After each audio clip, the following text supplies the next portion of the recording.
Porque además hay una parte en este tema que vamos a comentar ahora que tiene que ver con Machine Learning, ¿no? Con Sí. inteligencia artificial y tiene que ver con un estudio que se está haciendo de los archivos de India, que me gustaría que María un poco nos explique estos archivos de India, pues cuál es su relevancia histórica, pero básicamente hay una cantidad enorme ahí de información que no se ha podido todavía revisar y que pues estamos buscando ayuda de las máquinas para que para excavar ahí, ¿no? Entre toda esa información y sacar cosas. Eso es. Bueno, aquí la que más sabe de inteligencia artificial es Sara. Es, es un programa no, fíjate, no sé ni introducirlo, se llama Carabela. Se llama Sí. Carabela y es un sistema que está analizando los archivos de Indias, como decía Héctor, que recogen pues, los registros de toda la actividad de España con las Américas. Y ahí he visto en el artículo que nos Bueno, pasó Ángel sobre Australia. Pero no solo los archivos de Indias. Ha usado 60.000 documentos de archivo de Indias y 90.000 de archivo histórico provincial de Cádiz. Exacto, son 80 millones de páginas manuscritas. Eso es. Y de ahí la importancia de los historiadores, porque aparte de que la caligrafía es diferente, la caligrafía cambia, también cambian las grafías, la forma de escribir los topónimos y los nombres de lugares. No es lo mismo Castilla ahora, Zaragoza ahora, que en el siglo XVI o en el siglo XVII. Entonces, el sistema este que nos lo va a explicar Sara, lo que hace, busca no es un contador de palabras, ¿vale? Ni busca sinónimos, es como palabras del mismo tópico, pero Sara nos va a explicar cómo funciona y luego yo te cuento el rollo histórico. Sí, la verdad es que es un sistema bastante interesante, pero no solo por cómo lo han por cómo está construido, sino además porque para construirlo ha colaborado no solo una persona que ya lleva tiempo trabajando en patrones, en reconocimiento de patrones, y además una persona, un lingüista, ¿no, María? Paleógrafo, sí. Eso es, un paleógrafo. ¿Por qué un paleógrafo?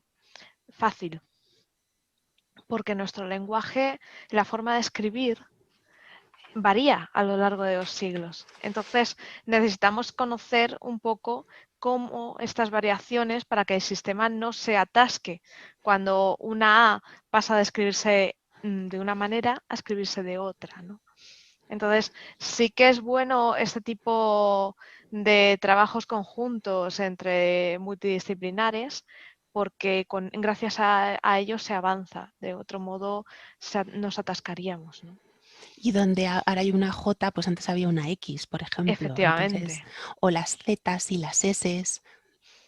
eso es. Es que el lenguaje evoluciona y muchas veces no nos damos cuenta.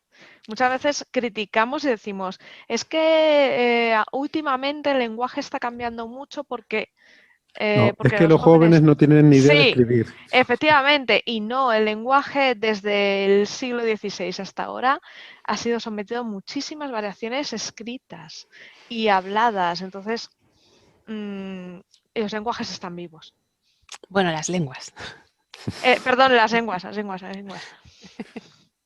Sí, sí, sí. Eso es, por eso tenemos que trabajar juntos.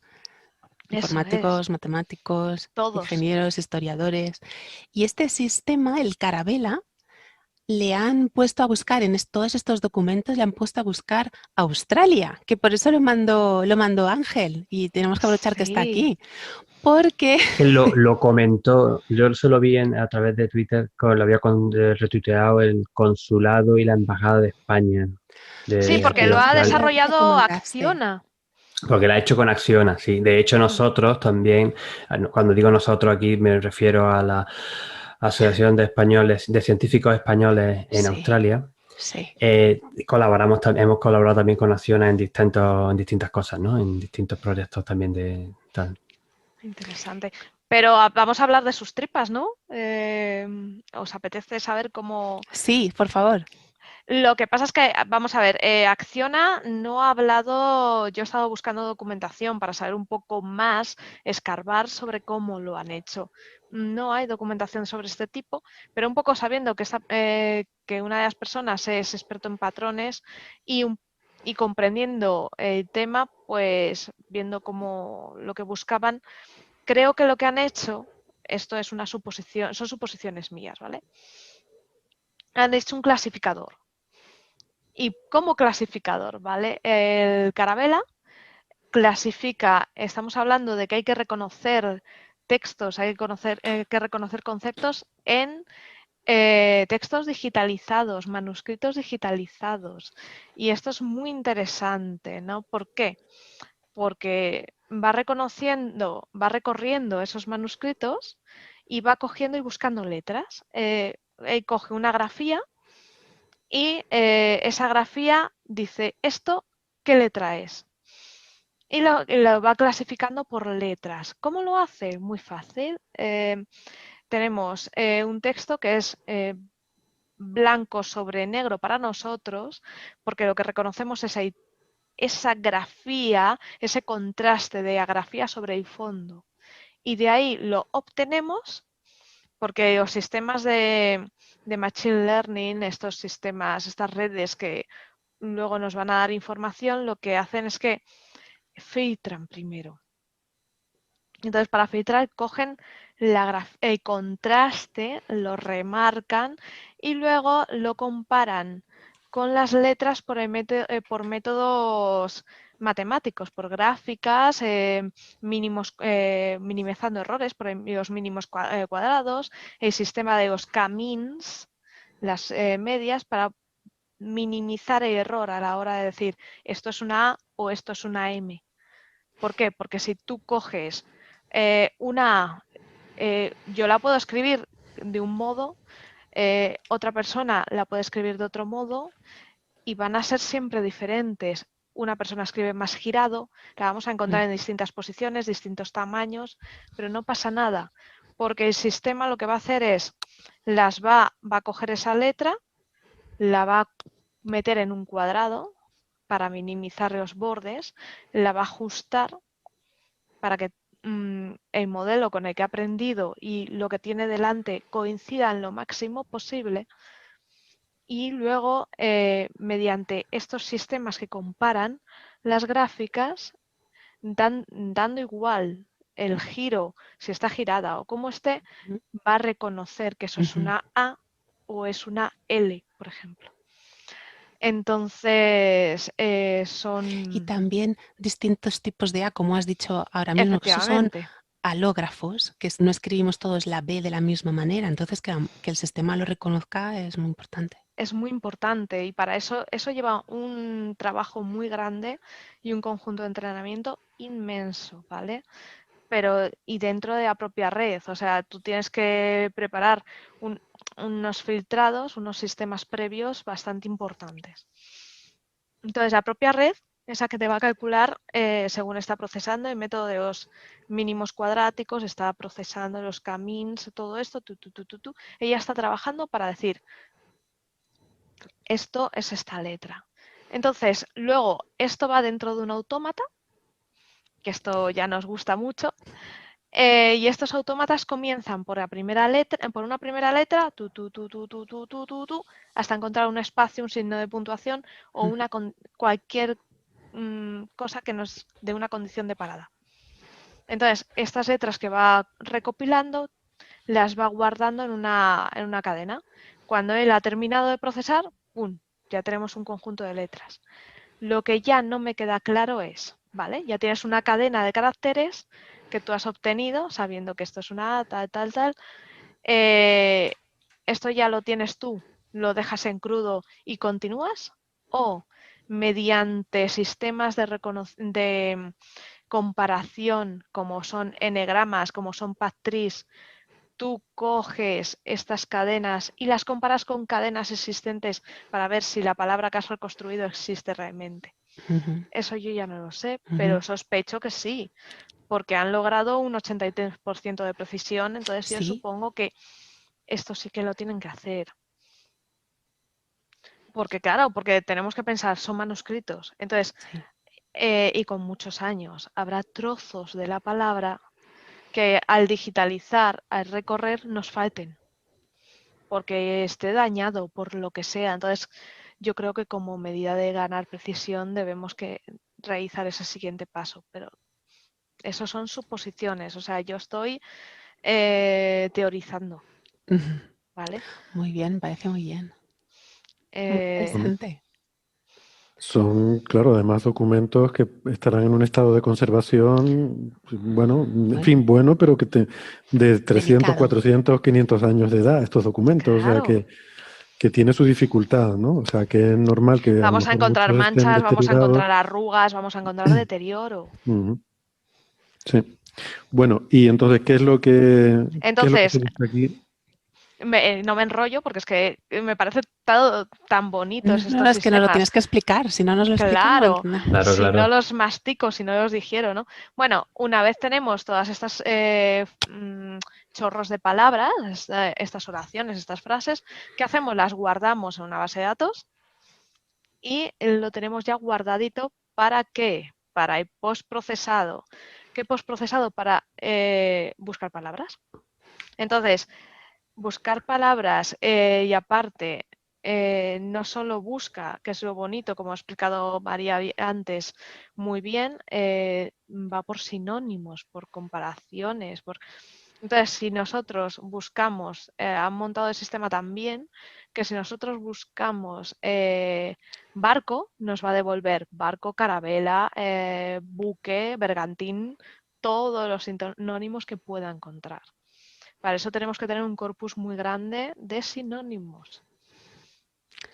Y eso se parece un poco a lo que hacemos en lingüística computacional, que es el topic modeling, así tomado del inglés, que no es realmente un campo semántico, sino palabras que están relacionadas, que unas se refieren a otras, y hay que tener un corpus anotado, como Eso dice es. Sara, para que las pueda encontrar las referencias.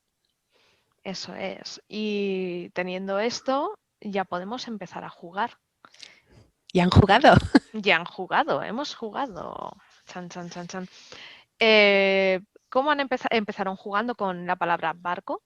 Y les dio 150 naufragios que no teníamos registrados hasta ahora, porque debemos pensar que de esas 180 millones de textos que tienen guardados, solo conocíamos, solo se habían estudiado de forma humana Humana.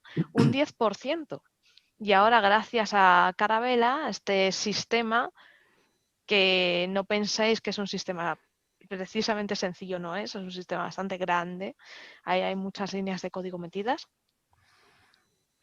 Este sistema nos ha ayudado muchísimo. ¿Por qué? Porque nos está dando cosas que no hemos conocido hasta ahora, como esos 150 naufragios o lo que va a contar María o Ángel a continuación. Estaba el María, Titanic ahí a ver, entre esos 150. Claro, porque un Vale. humano no tiene tanta capacidad esta para capacidad. asimilar tantos datos como el sistema. Claro. Héctor, no sé cómo poner esto, el micrófono. Lo que te estuve Tanta, explicando antes, yo creo que ya lo podemos dar por totalmente destruido. Bueno, nada, tú habla tanta y capacidad y sobre todo tanta velocidad. Eso es. Porque no debemos olvidar que una máquina siempre va a ser más rápida en procesar que un humano.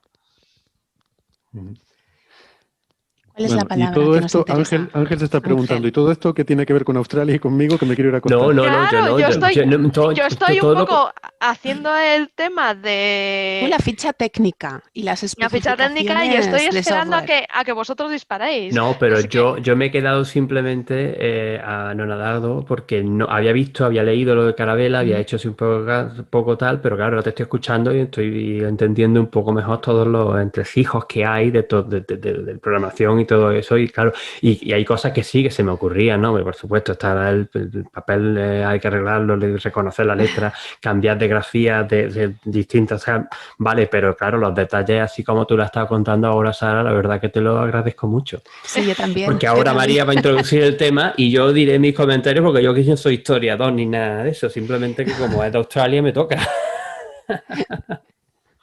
Yo he entendido muchas cosas de sistemas de inteligencia artificial aquí, en Coffee Break, con Sara y con Francis, que en mi departamento no Y entendía. con Andrés. Y con Yo Andrés estaba también. Con Andrés. hablando y estaba mirando así con miedecito a Francis diciendo, oye, no meta la pata, que no meta la pata. No pasa nada, yo no protesto. Bueno, Ángel, cuéntanos qué palabra han encontrado ahí, por qué te ha interesado. Hombre, por Australia, ¿no? Era la clave, ¿no? La palabra clave que han estado buscando. Espérate que lo tenía No han puesto. buscado Australia, han buscado Austral. Austral.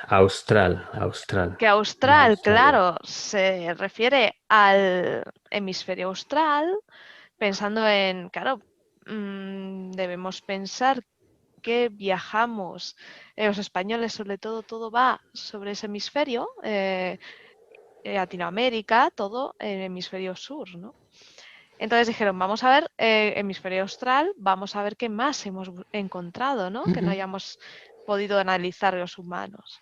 ¿Y qué ha aparecido? Chan, chan, chan, chan, chan, chan. Bueno, lo que decía Ángel en su mensaje. Ángel, ¿quién ha descubierto Australia? Los españoles. Pero eso... Eso se decía siempre, ¿verdad? Siempre se ha dicho, ¿no? Que desde el siglo XVI-XVII los españoles andan navegando por ahí. Lo que pasa es que fue James Cook quien reclamó Australia para Claro.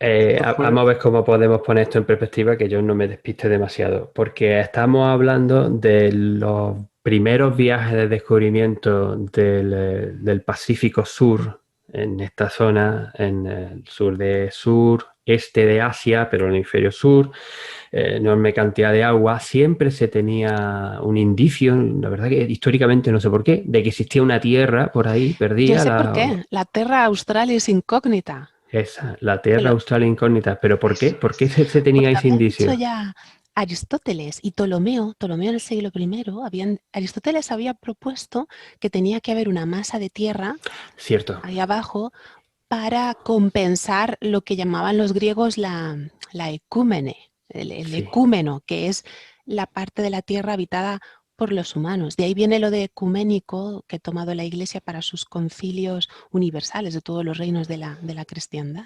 O sea que ya desde antiguo... Pero el argumento es buenísimo. O sea, tiene que haber una tierra al sur para compensar la tierra que hay al norte. Sí. Ahora cuando lo ha dicho ella me he acordado yo de, es verdad, esa era una razón que viene de lejos, es verdad.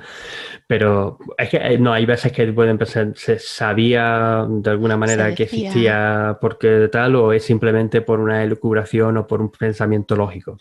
Pero lo que es seguro es que estamos hablando en una época que es la época de los grandes descubrimientos, la conquista de América, la navegación, la primera gran circunnavegación de la Tierra, que se ha hecho justamente el año pasado, se hizo los 500 años. Esto es un poco más tarde, esto ya es a mitad del siglo XVI, principio del siglo XVII.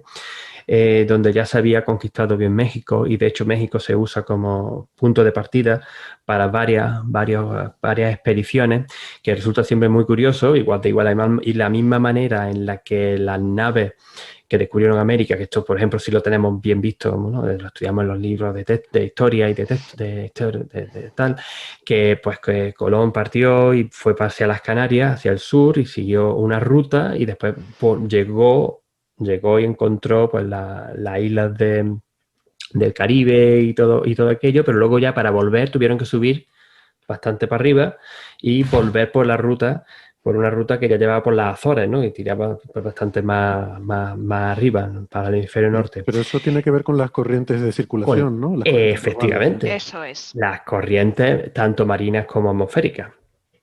En cierta manera. Pues lo mismo pasa con la exploración del Pacífico Sur y del Pacífico Norte, pero sobre todo estamos hablando del Pacífico Sur, porque los barcos partían de México, pero se iban por la costa espérate que lo diga bien, o la costa occidental, la costa del oeste de América. Cuando digo América me refiero al continente entero.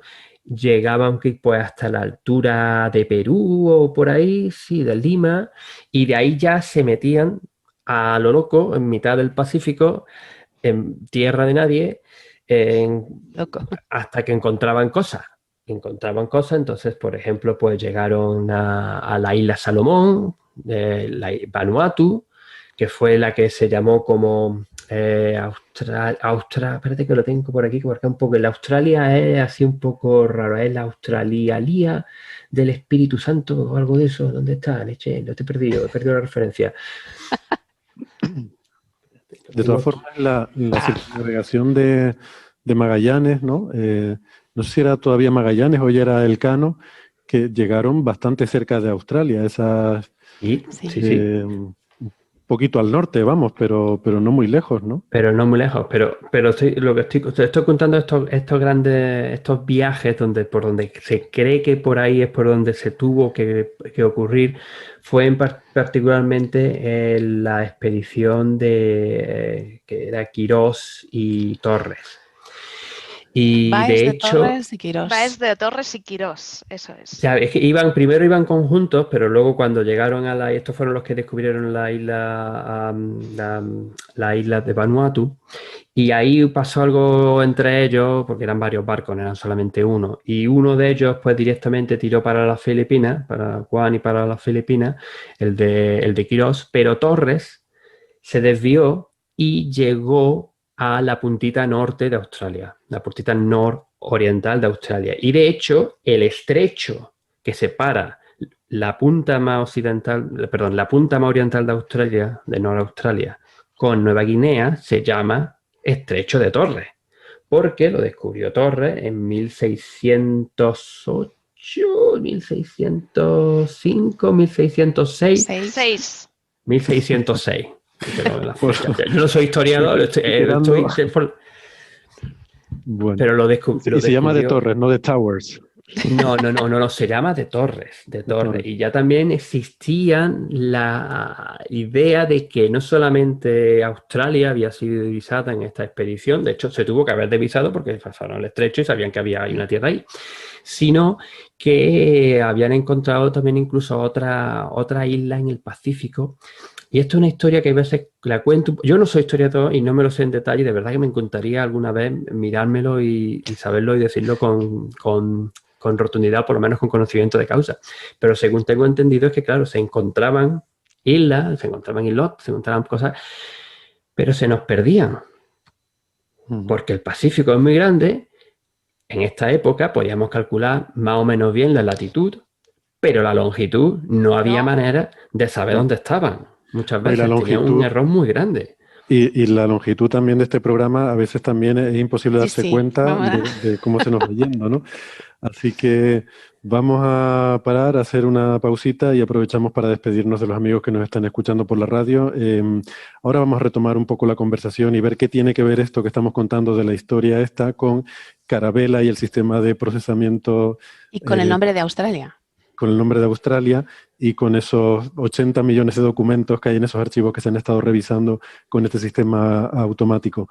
Eso será a la vuelta en la versión extendida. Si nos están escuchando en la radio, nos despedimos hasta la semana que viene, pero si quieren enterarse de estos detalles, pues les invitamos a que escuchen en la versión en internet esa versión extendida. Y si están ya en internet, no toquen nada, que ya volvemos. Venga, hasta ahora. Chao.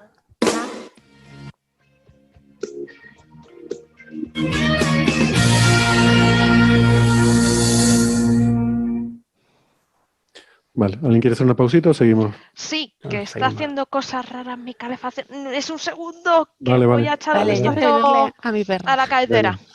Vale. Muy bien. Yo me quedo mirando el infinito. Lo infinito. Bueno, tú, Ángel, ya has cumplido, ¿no? Como te dice, ¿no? Ya por lo menos he cumplido en esto, sí, pero Hombre, la verdad que yo vuelvo un segundo también. Aprovecho. Que ya hemos hablado de todos los temas en los que tú ibas a participar a priori, ¿no? Ahora queda lo de Sí, ya con eso, pero es que de verdad, además el puñetero niño, ahora que no estamos solos, se despertó sobre la 1 de la mañana, se nos vino a la cama otra vez. Luz tiene 8 años, ya está bien, ¿no? De que nos salte otra vez y que nos Ya venga. estoy. Pues sí, con 8 años, pero bueno, es lo que pasa a veces. Ay, Si es algo no. excepcional, nada, ¿no? Si no es tan Nada, excepcional, hombre, ah, ha tenido una época en la que le daba miedo quedarse solo con lo grande que eres ya, que tiene 8 años, nunca has tenido problemas de nada y ahora el ya mío se le ha estuvo pasado un durmiendo poco. con la luz encendida durante muchísimos años. Ahora tiene ya Ah, no, 15. la luz encendida, a tener una lucecita piloto pequeñita naranja. Yo he sido muy estricto con eso, nada Eso de está bien, luces eso está bien. brillantes, tal y cual, naranjita para que no te moleste demasiado. Y nada, pero se sigue despertando. Y encima mi mujer se despierta con el cualquier movimiento y cuando le digo, esta noche me toca levantarme otra vez a las 2 para grabar el programa, otra vez, porque lo sabe. Y no Sí. solo eso, sí que aunque estén las puertas cerradas, pues se me escucha, puede escuchar así. Bueno, ya está. Lo que pasa, ¿no? De las madrugadas. Madrugadas. Uy. Mm. Aguanta, Ángel, aguanta. Gracias por estar Aquí ahí. no, esto está chulo. Perdón, ha Os sido voy. rápido. Nada, nada. Ahora os ¿Dónde está el Ahora se ha recomiendo. ido esto, o sea que Ahora ha Ah, sido esto. no había prisa. Visteis un momento que apagué porque me tuve que mover a coger un libro. Ahora os lo cuento un poco más, que este libro está muy bien. Vale, Incógnita, ¿qué? Terra Incógnita, Terra Ah, Australis Terra Incógnita. Australis Incógnita. Sí. Ahora os cuento.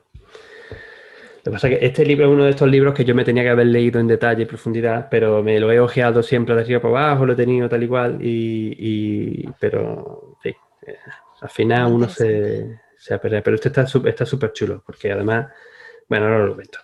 Y yo os tengo que contar la Ahora lo etimología, cuento. ¿eh? Si no, me da algo. Tienes que contar la etimología, pero sí. esto es ahora además vamos a estar en la versión extendida, ya puedo elucubrar. No, yo creo que esto Aguanta, también Ángel. en- eh, eh, se nos perdían las islas, eso sí es verdad, porque no sabemos dónde estaban o se nos perdían las cosas, pero es que además eran cosas secretos de Estado muchas veces y Claro. que yo no sé hasta qué punto esos documentos se han podido conservar algunas cosas de estas.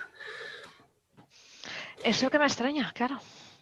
Y luego llegaban nuestros amigos ingleses, que nos queremos tanto, que ya tenían una cosa que se llama Irlandeses. ciencia, una cosa que se llama ciencia, sabían la longitud, tenían métodos para calcular la longitud y entonces pues hicieron lo que hicieron.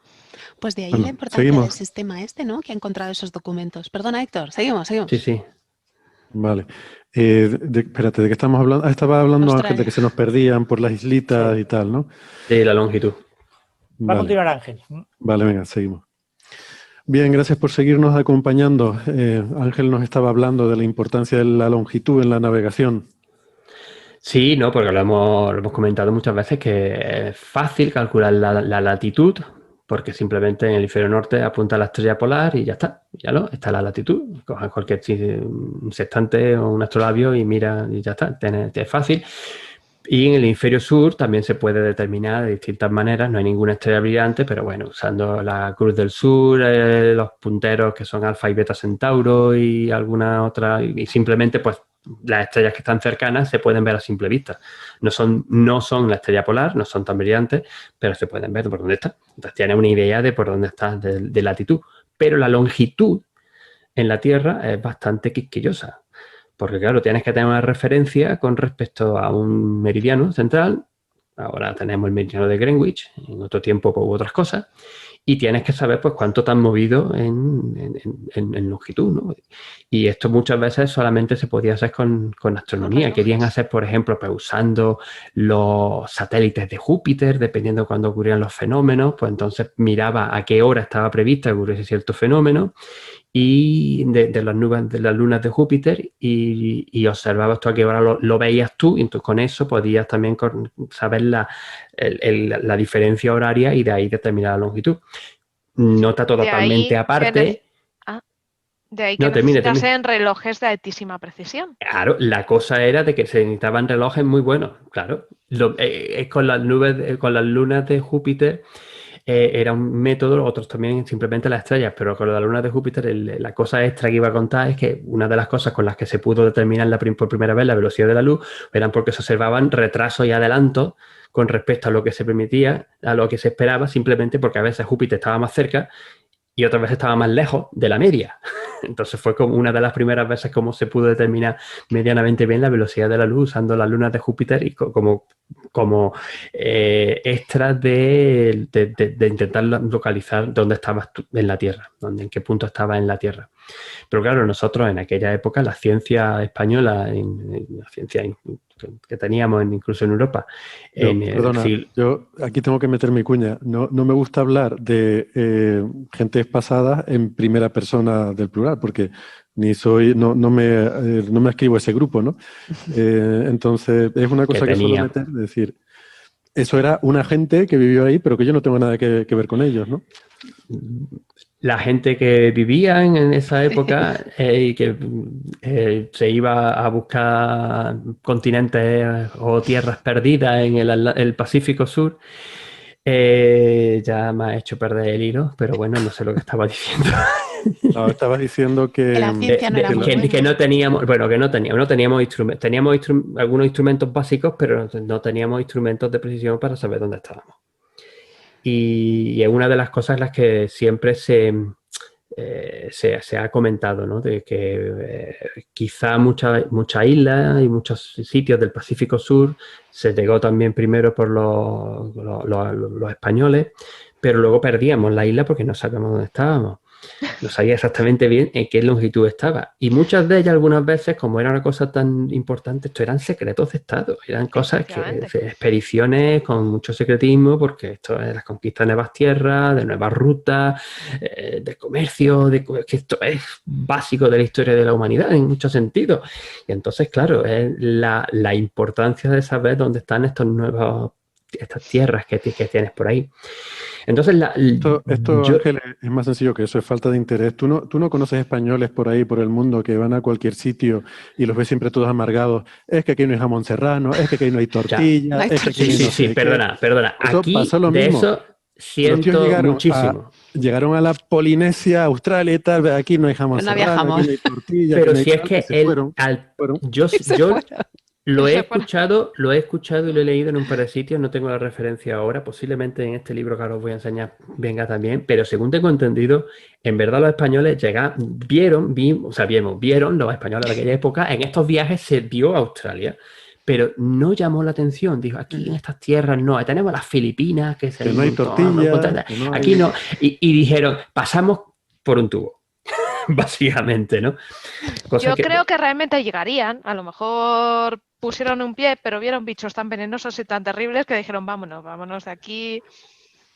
Yo no tengo tan claro de que hubiesen llegado a desembarcar, no lo sé. Yo creo que quizás la vieron, pero siempre por lo que sea, no sé, podían haber desembarcado, no sé, si encontraron los aborígenes y esta gente tan rara que hace esto de aquí, no lo sé, pero bueno, no lo sé, quizás si hubiesen visto aborígenes hubiesen dicho vamos a convertirlo al cristianismo, al catolicismo, no lo sé. Yo ya lo he dicho varias veces durante esta exposición a mis 3:15 de la madrugada. Yo no soy historiador, yo soy astrofísico, pero los temas de historia mucho me apasionan. Van buscando algún tipo de materias primas y no las encontraron a simple vista, dijeron ahí no. Lo que sí que parece que cada vez más claro es eso, ¿no? Que en verdad se llegó y algo se sabía, que no se le puede dar el crédito completamente a las expediciones que pasaron un siglo y pico después del capitán Cook. Y si queréis, bueno, yo antes de eso, pues digo, por ejemplo, solo he estado enseñando durante el pequeño descanso que hemos tenido este libro de Miriam Stensen, que justamente es una de las autoras de otras investigaciones sobre el descubrimiento de Australia y los viajes, por ejemplo, de Matthew Flinders, que fue un descubridor muy importante aquí en Australia. Y este libro se llama Terra Australis Incognita, y el subtítulo es La búsqueda española de la misteriosa gran tierra austral, donde detallan estos viajes básicos que os he estado contando antes con mucho más detalles, ha estado buscando y básicamente, bueno, eso, ¿no? Que confirmando de que ya se sabía que existía Australia, que existía esta tierra, que no se quiso explorar, no se quiso, pero que su conocimiento existe. Y no hay más patente clara, como he dicho antes, que existe el estrecho de Torres, puesto en 1606, descubierto en 1606, cuando la expedición, que en este caso encabezaba Luis Báez de Torres, cruzó por ahí en su ruta, pues en principio para llegar a las Filipinas, que pasó eso entre Nueva Guinea y Australia, y que tuvo que ver Australia. Pues mira, fue precisamente Matthew Flinders, este explorador que acaba de citar Ángel, el que le dio el nombre de Australia, porque los holandeses, no sé, Héctor, ¿cómo tengo el micro? ¿Se me oye bien? Se te oye un poco bajito, pero bueno, si hablas alto o si lo subes un poquito, pues mejor. Pues que los holandeses en el siglo XVII lo llamaron Nueva Holanda. Aquí cada uno tira para su casa. Y Sí. fue Flinders el que le dio el nombre de Australia precisamente por esa leyenda de la Terra Australis Incógnita, que fíjate que los griegos ya pensaban que tenía que haber ahí una tierra, y eso es curioso porque también pensaban que tenía que haber una isla en el Atlántico, ¿vale? Que era la Antilia. ¿A qué suena Antilia? A las Antillas. A las Antillas, exacto. Porque en un mapa yo creo que es del siglo XV, Toscanelli, creo que se llama Paolo Toscanelli, él dibujó esta enorme isla o continente en medio del Atlántico y tuvo mucha divulgación ese mapa. Es posible que llegara a manos de Colón. O sea que ya los griegos ya sabían que tenía que haber territorios por ahí, o la Atlántida, la famosa Atlántida de Platón, vamos, que se menciona por primera vez en el Timeo de Platón, y todo tiene que ver con Atlas, Antilia, Atlas, Atlántida, al Atlas, la cordillera de África. Del norte de África. A mí me resulta súper llamativo, voy a hacer otro pequeño paréntesis, ¿no? Que estamos hablando, remontándonos a los griegos, y esto damos hechos supuestos desde esta época de que la Tierra es redonda. Claro. Sí. Solamente ese era el comentario. Sí. A ver, justo la charla sobre el episodio 1 de Cosmos que tuvimos la semana pasada, ahí Sandra pues analizaba, ¿no?, la parte de Cosmos en la que hablaba del experimento de Eratóstenes para medir la circunferencia de la Tierra. O sea, que no es que, no solo saber que es redonda, sino cuánto medía. O sea, un conocimiento cuantitativo, ¿no? Eratóstenes. O sea, que, como siempre digo, era un poco Tóstenes, pero a ver. Sabía que ibas a decir algo así. Eratóstenes. Es que me da un poco de pena que se va a quedar con ese San Benito el hombre, pero era un genio. Fíjate que justamente, ahora que lo menciona, otro pequeño, esta historia medio personal, pero pues, como los Reyes le han traído a mi hijo el Cosmos original. Edición especial de Blu-ray, bla, bla, bla. Porque le hemos visto, me he visto cosas de aquí y allí, y el Cosmos del último, el de Neil deGrasse Tyson, lo habíamos visto y le gusta. Pero digo, Luz, tienes que ver este, hay que ver este. Y vimos el primer capítulo, hemos visto ya varios, pero ese en particular, cuando le estuve contando, digo, te voy a dar lo que va a hacer, ¿no? Le descubrí como Eratóstenes fue capaz de ver fácil, de calcular en aquella época el tamaño de la Tierra. Y se quedó. Y es un niño de 7 o 8 años, con lo que digo que este tipo de documentales, este tipo de vídeos, este tipo de material es muy idóneo para esta edad ya también, ¿eh? Yo puedo ser un friki, yo lo vi en aquella época, cuando yo tenía esa edad, ya lo había visto y me sabía los capítulos casi de memoria. Pero claro, para las nuevas generaciones, a pesar de que haya pasado tanto tiempo y con la nostalgia y la tristeza, en cierta forma, de verdad, está tan lejos de Tenerife y de no poder disfrutar de esa fantástica exposición que me encantaría ver, pues bueno, pero las charlas sí están en YouTube, ¿eh? Y sí se pueden ver. Bueno, vamos a volver entonces al tema, que nos estamos dispersando mucho, y toda esta historia de Australia tiene que ver con el software Carabela y el análisis computerizado de estos archivos de Indias y de los documentos de Cádiz. Porque de ahí, bueno, se sacan indicios, ¿no?, sospechas de que efectivamente se hablaba en esos documentos de esta gran tierra del sur, ¿no? Bueno, precisamente gracias a este sistema se han encontrado documentos que especifican que fue Torres y Quirós el primero que llegó a esas tierras, como decían Sara y Ángel, porque eso era una cosa que se decía, que siempre se había dicho. Los españoles y los portugueses estuvieron allí, pues como ha dicho Ángel, pasando a las Filipinas, y como esos archivos son tantos millones de páginas manuscritas, un humano no puede abarcar el análisis de todos esos datos. Entonces el sistema ha ido buscando la palabra austral, que es del latín australis, del sur, y ha encontrado los papeles exactos donde se afirma que en 1606 estuvieron allí. De hecho, hay testimonio de un jesuita. Jesuita.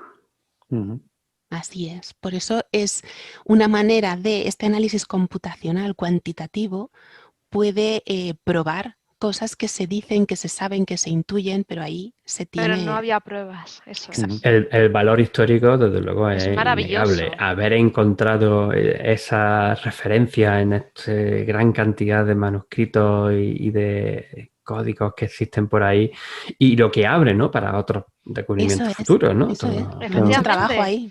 Es que pensemos que hay muy poquito explorado de ese archivo, entonces, y muy poquito analizado, y podemos encontrar grandes joyas. Yo creo que esto abre las puertas a investigaciones muy interesantes. Lo siguiente será buscar tortilla, a ver realmente cuál fue el descubrimiento original. Y lo más importante, ¿cebolla si o no iba cebolla? con cebolla o sin cebolla. Eso. ¿Cuál fue la original, no? Está claro que A la ver, etapa que tiene en que aquella respetar- época, aquella época todavía no existía la tortilla de patata. Callaros ya. Con la tortilla. No lo sabemos, es que no lo sabemos, Ángel. O sea, ¿Quién sabemos hizo la que tortilla primigenia? la tortilla primigenia, exacto. ¿Qué fue El huevo primero, o la el gallina, huevo no te o la fastidia. tortilla?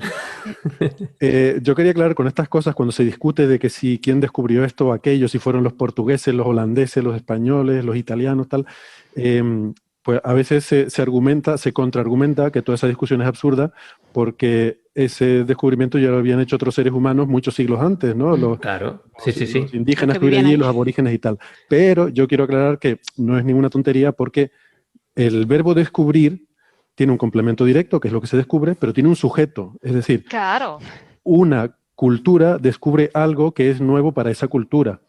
Y ahora, hoy en día a lo mejor nos cuesta más verlo porque hay una cultura global. O sea, el conocimiento, una cultura es una colección de conocimiento compartida por mucha gente. Y hoy en día toda la especie humana comparte el conocimiento. Si se descubre algo, pues inmediatamente ese conocimiento está accesible a toda la especie humana. Pero antes no era así. Antes había diferentes civilizaciones que eran culturas aisladas. Entonces, una cultura descubría algo para esa cultura, que era un descubrimiento, era nuevo para ellos, ¿no? Entonces, había una cultura europea y, no sé, y más, pero estos países, yo que sé, España, Inglaterra, Holanda, Portugal, compartían una cultura común que era diferente de la cultura de los aborígenes australianos. Entonces, claro, esos aborígenes podían conocer Australia desde hace 1000 años, pero esos europeos no la conocían y entonces la descubrieron, ¿no? Es como si dice, descubrimos la física cuántica y alguien dice, sí, pero es que en Próxima B hay una civilización que ya hace 1000 años que conoce la física cuántica, usted no ha descubierto nada. Y bueno, pues que somos culturas diferentes. Claro. Nuestra cultura ha descubierto en este siglo la física cuántica, ¿no? Y nada, es mi forma de ver este asunto, así que sí me parece relevante el saber quién llegó primero. Pero no basta con llegar, o sea, yo creo que descubrir también no basta ni con decir yo creo que hay una tierra porque me tomé unas cervezas y creo que hay una tierra o tiene que compensar otra tierra que hay no sé dónde, basado en cualquier argumento un poco absurdo, ni tampoco llegar y pasar. Oye, me has llamado absurdo a mi Aristóteles. No, pero tienes mucha pero que cuando hay un montón de gente diciendo cualquier cosa y la contraria, pues está claro que van a acertar con algo, pero eso no quiere decir que haya una... Que esa propuesta esté fundamentada en nada serio, ¿no? Y por otra parte, el que haya... Dar a conocer, vas a decir. ¿Cómo, perdona? Nada, sigue. Que te he interrumpido yo, perdón. No, perdón, es que no entendí lo que habías dicho. Pero bueno. Ibas a decir que descubrir no es solamente verlo. Sí, no es solamente verlo, ¿no? También es entender qué es lo que... O sea, si pasas por un sitio y piensas que es un islote, pero realmente aquello era un continente, pues tampoco has descubierto gran cosa. Claro. Puedes haber sido a lo mejor el primero en llegar allí, pues sí, puede tener su interés, pero entiendo que descubrir implica también un poco entender el contexto de lo que has encontrado, ¿no? No solamente decir he encontrado aquí algo, pero bueno. Pues sí, me parece muy bien. Bien, pues ya está. No, yo lo que creo que, y sobre todo conectándolo un poco con los tiempos en los que vivimos, que cada vez más importante saber de dónde venimos. y la historia que nos ha llevado hasta aquí.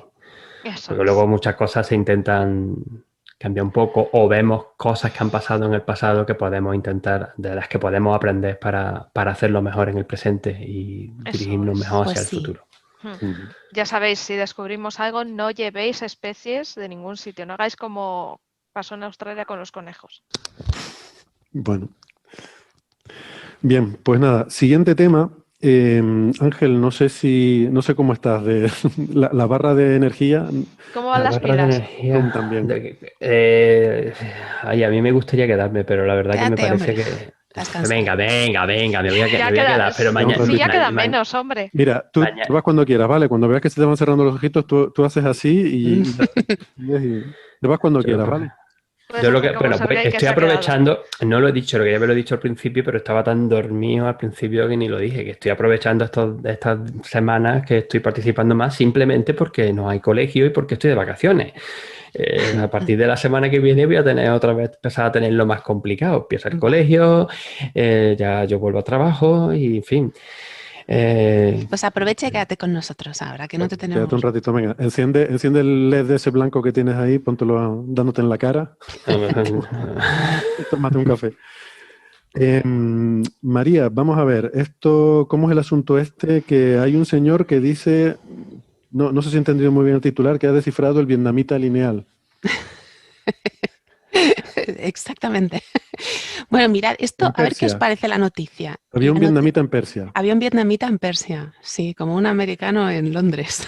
Sí, Esto fue, tengo aquí la fecha, 27 de noviembre de 2020. ¿Qué tal? Mm. ¿Micrófono bien, Héctor? ¿Sonido bien? sí. Vale. 27 de noviembre de 2020. Y él es un arqueólogo franco-iraní, se llama François Desset, ¿vale? Y él ha estado trabajando en la Universidad de Teherán y ahora está en Lyon. Entonces él publicó una nota de prensa En diciendo... Lyon. En Lyon, sí, perdón. No en Lyon, sino en Lyon. Ha quedado bien. Publicó una nota de prensa diciendo textualmente, he conseguido descifrar el elamita lineal. Lineal, que es muy fácil confundirse aquí, que yo me confundo también ¿Con muchas el veces. lineal B? No, con la palabra en inglés, linear, como lo leemos Ah. casi todo en inglés, y yo a veces en clase les digo a los alumnos, no digáis linear, que en español se dice lineal, y a continuación digo yo, el linear B, uy. Sí, el lineal B es de Creta, lo que hemos hablado alguna vez aquí, se llama lineal, precisamente el elamita lineal, porque hay varias escrituras. El elamita es una lengua que nos ha llegado mediante 3 sistemas de escritura. Él dice que ha descifrado el lineal. Lineal se llama cuando son trazos para distinguirlo de escrituras jeroglíficas. No solo los jeroglíficos egipcios, sino pictográficas, como podía ser el protocuneiforme. Ya voy yo al Sumeria, al Merme. Entonces, él dice que ha descifrado, aprovechando el confinamiento, he descifrado el elamita lineal y también un poco el protoelamita. ¿Cómo que un poco? O sea, ¿cómo se puede descifrar un poco? Sí. Pero yo no le quiero criticar eso, lo que yo, no criticar, sino que me he quedado con ganas, no sé qué os parecerá a vosotros esta noticia, nos dice, he descifrado esto y ya os lo contaré. Yo estoy con un hype tremendo, estoy deseando que publique algo para explicarlo, porque quiero saber Eso más. es. De resultados, datos, dice que lo publicará en 2021. Eso no lo dijo en una conferencia o algo así. Sí, lo dijo en una conferencia y luego se publicó como nota de prensa desde la universidad. Bueno, y en la página web una francesa que es Archéologie FR, o sea que son webs serias, no es noticias Yahoo. No. Y el Yahoo hombre es serio. respuestas. El hombre es serio. El hombre ha trabajado muchos años en lo que él llama, bueno, las vasijas Gunagi, son unas vasijas de plata que tienen inscripciones y algunos relieves. Y entonces él dice, pero a lo mejor os tengo que explicar un poco lo que es el elamita, ¿qué es el am? Sí, empieza por ahí, sí. El elamita y el elam. El elamita es una lengua que está sola en el mundo. No tiene filiación conocida, está sola como el vasco, como el sumerio. No es porque sea mi pueblo, el sumerio. Entonces el elam es el nombre bíblico de esta región perteneció, en principio fue independiente, estuvo en guerra con Sumer, Estuvieron conquistando la primera dinastía de Ur, ya anduvo conquistando Elam. La capital de Elam es Susa, una de las capitales más antiguas, que por eso se llamaba toda la región la Susiana, que a lo mejor os suena más cuando el imperio persa aqueménida. ¿Cómo la Susana? Tía Susiana. Susana. Susiana, se llamaba antiguamente a esta lengua la lengua susiana, de Susa. La Susi. La Susi, no tenía que haberlo dicho. Susa y Ansham son dos capitales muy importantes. Fueron conquistados por los asirios y después formó parte del imperio persa aqueménida, de Darío. Ujú. ¿Y cómo conocemos toda esta lengua? Os he dicho, bueno, en la Biblia, en el Génesis, se dice que Elam es hijo de Sem, ¿vale? Los hijos de Sem. Elam, Adjur, no me acuerdo de los nombres, ¿eh? Pero sí que se nos especifica en el Génesis que Elam no tiene descendencia, que fueron elamitas siempre. Por eso están solos, no tienen esa familia lingüística, esa cultura, esa civilización, no tiene evolución, no tiene descendientes. Y hemos dicho protoelamita. La primera escritura, el protoelamita, lo llamamos proto, porque ya sabéis que en lingüística nos gusta mucho decirle proto a las cosas. Lo llamamos proto porque precede en el tiempo a la escritura elamita lineal. Ujú. Pero la tercera escritura, que es la que más conocemos, es el elamita cuneiforme. Esa, por poner fechas, el protoelamita se utilizó brevemente por el año 3000. Tengo mucha luz ahora, ¿no? El año 3000 antes de Cristo, claro. Muy poquito, ¿vale? Unos 1000 años así. Los documentos que tenemos en protoelamita, las inscripciones, hay unos 1500, ¿vale? El corpus no está, son 1500. Es un poco como lo que tenemos del lineal A. Sin embargo, el elamita lineal hay unos 30 o 40 documentos nada más. Y el elamita cuneiforme es el que está en la piedra de Beistún, de Darío, que ni es una piedra ni es Beistún.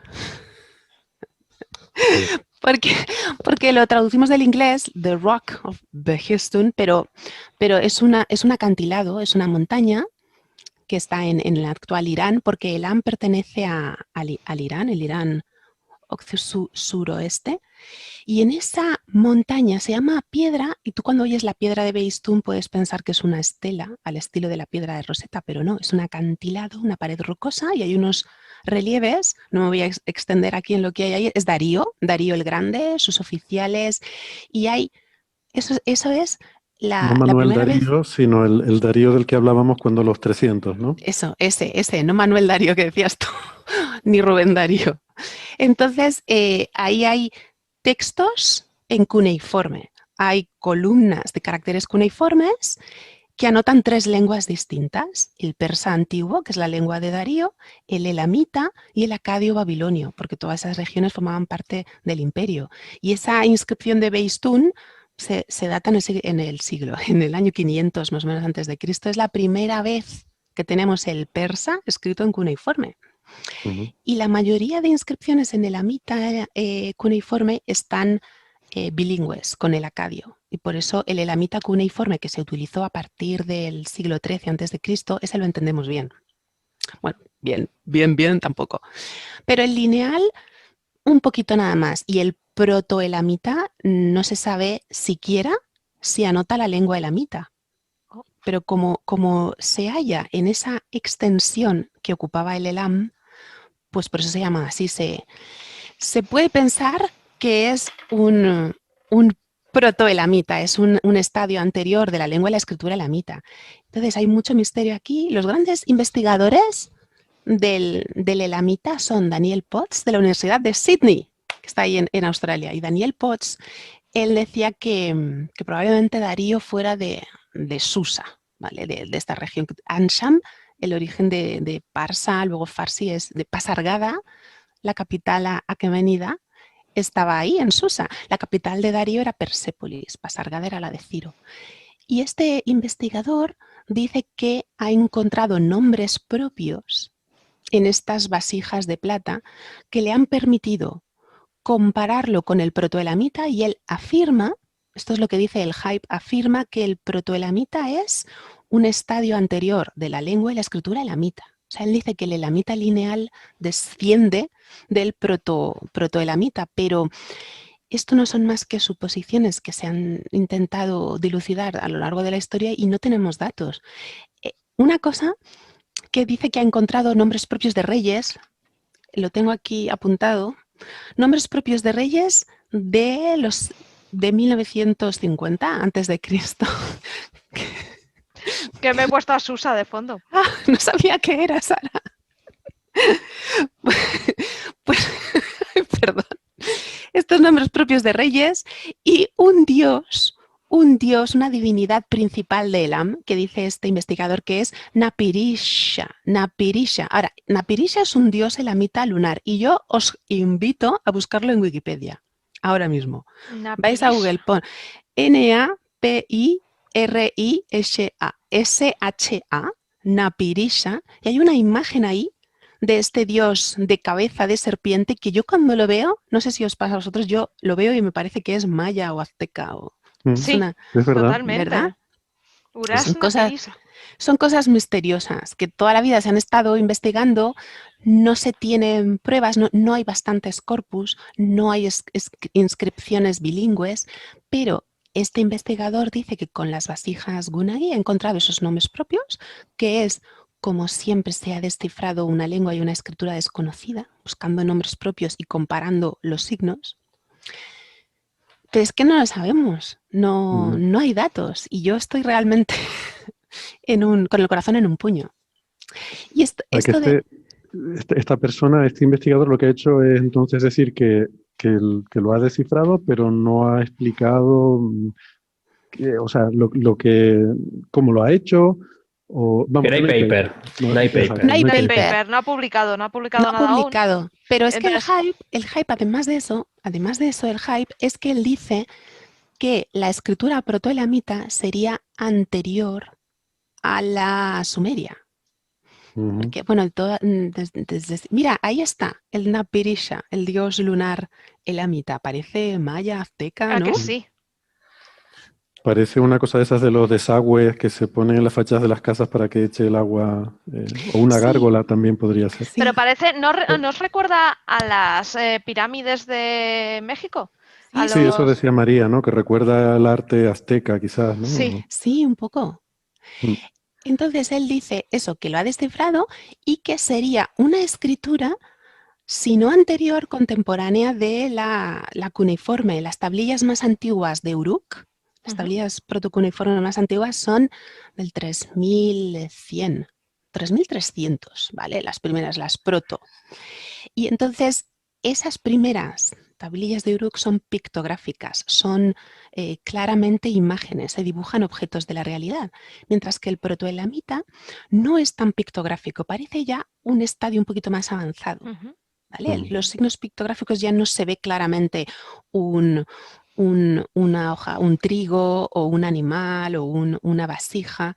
Por eso siempre se ha dicho que son más o menos pues de la misma época, pero primero las tablillas de Uruk y luego el protoelamita, que ya sabéis que llamamos protoelamita, pero no sabemos realmente si es elamita. Entonces, este investigador dice que en su trabajo demuestra que esta escritura es anterior, sería la primera escritura anterior a la sumeria y que además puede leerla. Y a mí me parece esta sería la primera, pero a ver si te he entendido, sería la primera escritura de la humanidad. Eso dice, sí. Pero vamos con el salseo. ¿Tú te lo crees? Pero ¿Qué, Ángel? No, que sepamos o podría parecer otra. Todavía no antigua. No, todavía no hemos descifrado ni la del Valle del Indo. ¿Vale? Claro. O sea, que sepamos que tengamos sin descifrar. Hoy los grandes desafíos de las escrituras son el Valle del Indo, está el lineal A y el jeroglífico cretense como el disco de Festo. Lo que pasa es que hay tan pocos textos que no se puede descifrar porque no hay más datos, no hay un corpus de diferentes textos para compararlos entre sí y bueno, no hay inscripciones bilingües. Pero vamos, a mí, yo no sé qué os parece, pero a mí me parece una notición tremendo para no dar los datos, ¿no? Para decir, he conseguido hacer esto, pero no lo digo aún. ¿Por qué será esto? Porque tenga que redactarlo. Hombre, eso suele ser cuando tienes parte del trabajo hecho, pero no lo tienes terminado. Entonces, Claro, mientras lo terminas, pues vas anunciando para Sí. que, no sé, para dejar ahí la Hype. marca y que no te lo pisen, ¿no? hype y también por el hype, por eso, porque a lo mejor más o menos lo tiene, pero no lo ha pasado, no lo ha Ha pasado redactado limpio. bien, no está pasado a limpio. Es que además también daría información sobre los persas, porque ya sabéis que se dice que, bueno, he dicho Daniel Potts de la Universidad de Sydney, pero hay otro Sí, sí. señor, otro investigador de Cambridge que es Robert Englund, como el que hacía de Freddy Krueger. El actor que hacía de Freddy Krueger en Pesadilla en el Street se llamaba así, Robert Englund. Y Muy bien. este hombre también habla de la importancia de Elam para el surgimiento del imperio persa. Todos esos conocimientos que se transmitieron porque los sumerios y los asirios conquistaron el Elam, no lo aniquilaron, no destruyeron su cultura, la mantuvieron como algo tradicional, como algo importante, algo digno de veneración, de transmitir. Y según Englund, el imperio persa y Darío tendría un origen ahí en el Elam. Y los persas, ya sabéis, decimos el otro día que tienen mala fama, que le han dado a los griegos mala fama porque les hablan de ellos como gente dada a los placeres, como que los reyes persas no iban a la ¿Sabes lo que guerra. pasa? Que el 99% de los persas le daban mala fama al 1% restante. Es lo que suele pasar. Es que se dice que vivían solo dedicados a los placeres. Sin embargo, en la Biblia los persas tienen buena fama porque, bueno, Darío permitió el culto a Yahvé, Ciro permitió reconstruir el templo, pero bueno, la palabra, por ejemplo, para decir por qué tienen esa fama de que solo se dedicaban a los placeres y no iban a la guerra y estaban todo el día en el harén con sus concubinas, la palabra paraíso viene del persa, bueno, viene del griego, tomada del avéstico, que era una especie de recinto como un vergel, con mucha vegetación y mucha naturaleza, donde se criaban animales para que los reyes persas se dedicaran a los placeres cinegéticos. O sea que si este hombre descifra estas escrituras, pues podríamos saber muchísimo más, no solo del Elam, de la historia de la civilización, sino del imperio persa. Porque de los persas, decíamos el otro día, no tenemos casi documentación y lo que tenemos son de fuentes de otras culturas. Y Pero bueno, lo que te quería preguntar, tu opinión mm, sobre esta supuesta... ¿Esto es como el Voynich, que cada 2 meses alguien lo descifra? ¿O desde hace mucho tiempo se vienen publicando trabajos sobre estas escrituras, pero no hay nada concluyente, ¿sabes por qué? Porque no hay corpus, no hay Claro. datos. Es peor que el Voynich, porque el Voynich solo está él. Es como el disco de Festos. Es un disco encontrado en Festo, en un palacio cretense, que es como una espiral, como si fuera un juego. A mí a veces me antoja como un juego de la oca. Es una espiral con diferentes casillas y en cada una hay imágenes que están impresas con un sello, como una arcilla donde se ha impreso un sello. Entonces, cada carácter de esos que hay ahí, que son pictogramas, ha sido no carvado, Tallado. tallado en un sello, ha sido tallado y después se ha dejado la impresión sobre la arcilla. Entonces solo tenemos ese documento, solo ese. Es como el Voynich.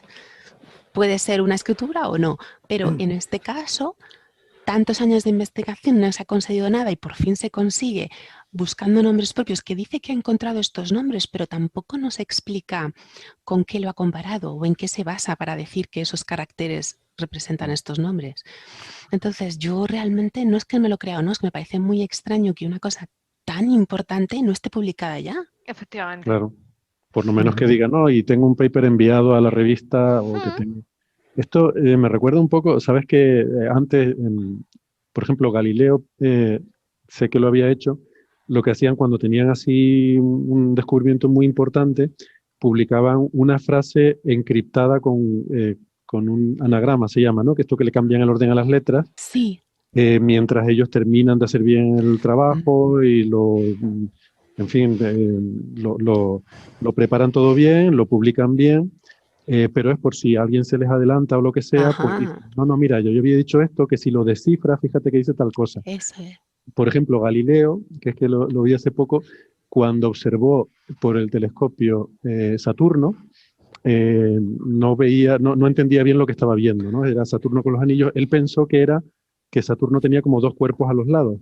Y entonces publicó una frase que decía algo así como: he observado el planeta más lejano y he visto que tiene acompañantes.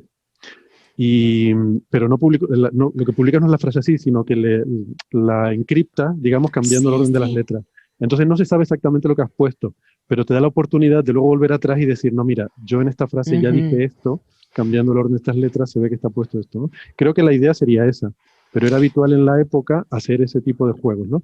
Entonces yo no sé, me pregunto si esta persona lo que está es un poco poniendo la pica en Flandes y decir, Puede esto ser. lo he escrito, Sí, por si antes acaso de que lo publique alguien, ¿no? Claro. Ya, De pero todas si formas, si lo que dice es cierto, lo tiene ya muy... O sea, ya es cuestión de Sí, escribir el paper y sí, publicarlo, sí, ¿no? sí. Él dice que aprovechó el confinamiento para descifrarlo, que también la frase da un poco pie a Sí, poca como broma, ¿no? Newton, fíjate. sí, suena No sé suena qué a frivolidad, deciros. ¿no? Sí, Sí, parece suena a un poco frivolidad. frívolo, pero vamos, es algo muy importante y estoy deseando Es un poseerlo. poco... ayer en la playa tomando una cerveza se me ocurrió la solución de... ¿no? Sí, bueno. Bueno, No sé, a mí me parece que es un poco también, fíjate, Newton descubrió cosas en un confinamiento, pues yo igual. sí. O sea, es un poco tirarse el pisto también. A mí yo tengo una duda con este tema y es, en la región, estas lenguas escritas, ¿convivieron? ¿Eran...? Pues no, fíjate, es una buena pregunta porque hay mucho. Hay un periodo de tiempo muy largo entre los distintos tipos de escrituras. Por ejemplo, el protoelamita, hemos dicho que lo datamos sobre el 3000, el elamita lineal en el 2000, 2100 algo, y no hay documentos escritos en los intervalos de tiempo. Ah, Entre las apariciones de estas escrituras, no hay otros documentos. Entonces es curioso. probablemente haya tablillas por ahí que se hayan perdido o que encontremos, porque claro, siempre, como decía antes que este hombre quería demostrar que esta escritura es anterior a la sumeria, siempre en la historia de la humanidad pues hemos querido encontrar o descubrir cosas que desafían un poco lo que pensábamos, ¿no? Por ejemplo, la idea que teníamos de la agricultura y la religión en el Neolítico y luego encontramos Göbekli Tepe y nos cambia un poco y siempre estamos aprendiendo algo nuevo que cambia nuestra concepción del pasado. Así que no lo critico, me parece bien que quiera demostrar esto, pero danos los datos, porque estamos todos aquí. Y lo que dices tú, Sara, no hay un intervalo de tiempo muy amplio entre estos distintos tipos de escritura y en las pausas no hay documentos, no hay inscripciones. Es todo muy misterioso, merece la pena investigarlo. Bueno, Y pues nada, escarbar más. veremos qué se publica de esto al final, en qué queda esto. Por cierto, yo he puesto en el chat de YouTube el enlace al vídeo de la charla que dio en la Universidad de Padua. Sí, me lo he apuntado. Una charla de 44 minutos. Y bueno, he estado mirando un poco por encima muy rápido, ¿no? Porque no quería ver la charla ahora, pero no la he visto hasta ahora.